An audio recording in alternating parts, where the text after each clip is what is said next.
Občutek skupinskega padenja, ki mu ni ne konca ne kraja, se dotika vseh, s katerimi sem se pogovarjala in se pogovarjam v teh neskončnih mesecih.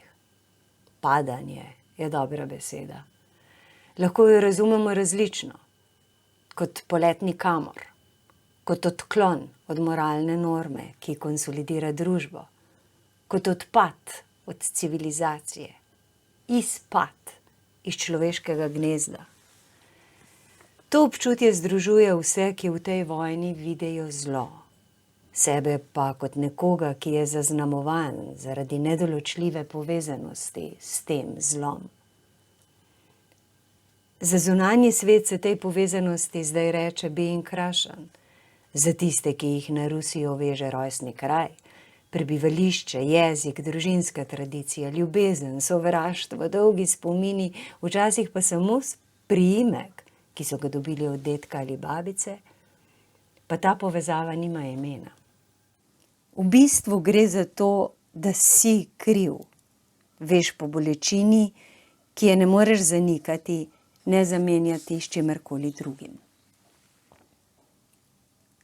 Moramo temu občutju reči odgovornost ali krivda, se spomniti Hannah Arendt in Simone Weil, ter si poskušati priti na jasno glede tega, kako sta med sabo povezana individualno in kolektivno. Da bi to razumeli, bomo spet rabili leta. In ta leta bo treba šteti ne od začetka vojne, ampak od njenega konca, ki pa je, kot se zdi, še daleč. Morda bi bilo zato tudi tu smiselno razmišljati ne o razlikah in o razlikovanjih, ampak o tem, kaj naj zdaj. V tej splošni zmedi se zdi govoriti o sebi nespodobno, zato bom poskušala biti kratka.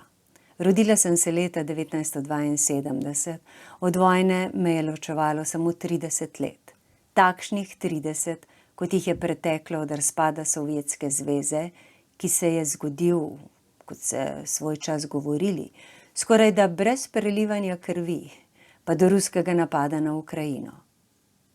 Vojna je bila povsod, celo v pesmih, ki mi jih je mama v zadregi pela pred spanjem. Govorile pa so o vojaških ladjah, ki gredo v napad, in o tem, kako se zasliši strel in nekdo obleži mrtev v travi. V rusko-judovski družini Judov je bilo več. Rus je bil le dedek, ki je dal mojemu očetu in meni priimek, ki ga imava še zdaj. Stefanovi. O svoji ruskosti niso govorili. Zato niso imeli razloga, v tem ni bilo ničesar problematičnega. So se pa zelo dobro zavedali svojega judovstva.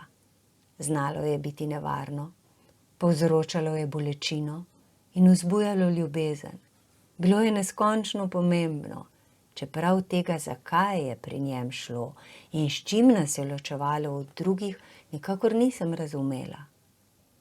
Navznoter nisem čutila svoje posebnosti, so jo pa zato očitno dobro poznali tisti zunaj. Judovstvo ni bila lastnost, ampak pogoj obstoja. Živeti sem morala tako, da sem ga upoštevala. Na vprašanje, kdo sem odgovarjala, Judinja.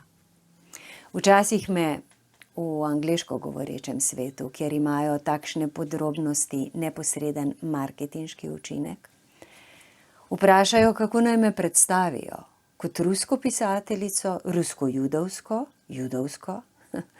Navadila sem se odgovarjati, da to ni pomembno, predstavite me, kakor pač želite.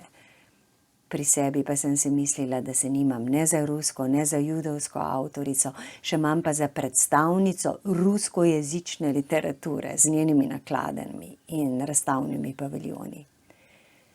Všeč mi je bila misel, da predstavljam le samo sebe in da tudi odgovarjam izključno zase.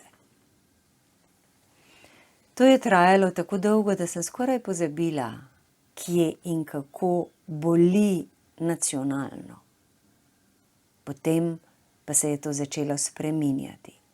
Tiho, zahrbtno, zavedno pa se je končalo 24. februarja.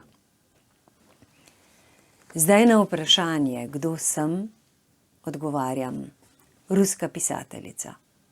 Pogosto razmišljam o tem, da sem se pred enim mesecem ali letom v metroju ali pa na tramvaju čisto lahko peljala z nekom, ki se zdaj bori v Ukrajini in ubija nedolžne ljudi. Z njim sva, pa naj bo to še tako grozno, prav tako tvorila in še vedno tvoriva mi. Situacijski prehodni mi, skupnega prostora, vagona ali mestnega trga, mi, skupnega jezika, ki nam očitno ne preprečuje ubijati drug drugega. Mi, o katerem govorim, je iz milijonov nezdružljivih usod in strategij, ki v odnosu do skupne krivde, skupne nesreče, skupne katastrofe ne pomenijo ničesar. Pripadati temu mi je mučno. A morda ima samo to zdaj smisel. Prizadejano zlo je treba popraviti. Kraj, od koder izvira, mora spet postati primeren za bivanje. Jezik, v katerem govori, se mora spremeniti. Stigma, boleče znamenje kolektivne udeleženosti, še vedno lahko postane izhodišče, začetek poti od slepega mi k družbi sestavljeni iz jazov, ki vidijo. A to lahko naredimo le od znotraj.